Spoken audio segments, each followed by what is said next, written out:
Il s'est passé beaucoup de choses, mais en fait, les deux questions majeures qui sont les nôtres aujourd'hui, et qui sont aussi liées à des questions de technologie, mais pas seulement, à savoir d'un côté le numérique, de l'autre toutes les questions écologiques et environnementales, elles sont déjà bel et bien présentes au moment où l'université est créée.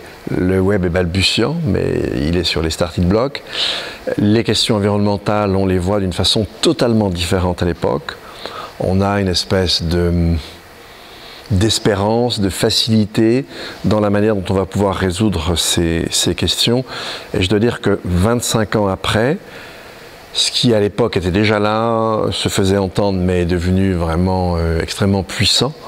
On voit bien que c'est les deux enjeux très forts de l'heure. Et en fait, là où à l'époque on pouvait croire que ça pouvait se concilier facilement, c'est absolument pas le cas.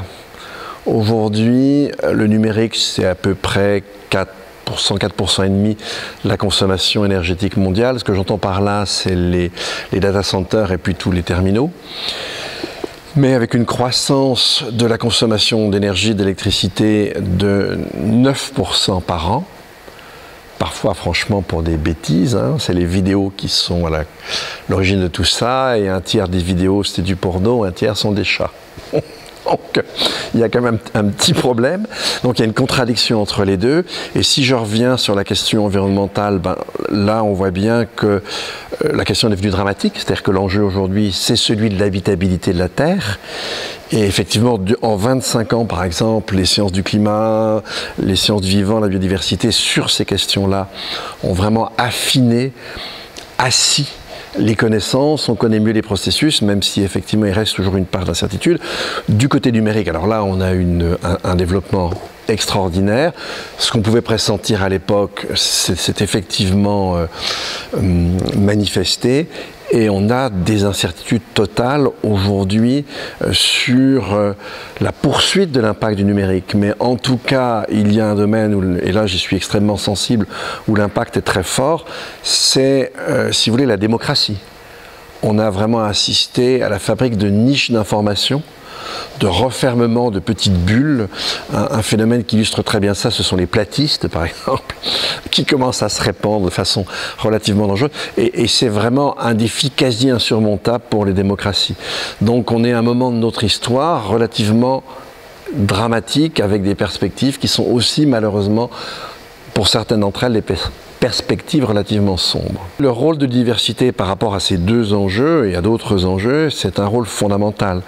Déjà, il serait bon que l'université sorte, elle le fait, elle commence à le faire, d'une formation purement en silo. Vous resserrez la formation sur un enjeu et les gens ne connaissent rien d'autre. Dans l'époque dans laquelle on est, où on voit très bien que les difficultés sont toutes liées les unes aux autres, ça n'est pas bon. On a une jeunesse qui, sur ces sujets-là, est une jeunesse qui, je dirais presque, sort de ses gonds et a raison de le faire.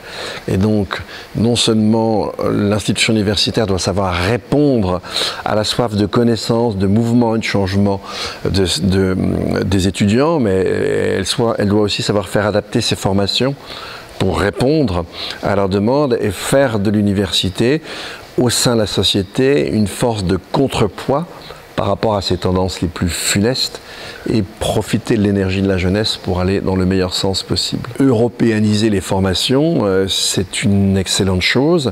Il faut absolument contrer une espèce de pulsion morbide à l'isolement, au repli sur soi et à la haine de l'autre. Et la meilleure chose qu'on sache faire par rapport à ça, bien justement, c'est mailler la jeunesse. Et une université européenne, c'est une chose excellente, effectivement, je ne peux que le saluer.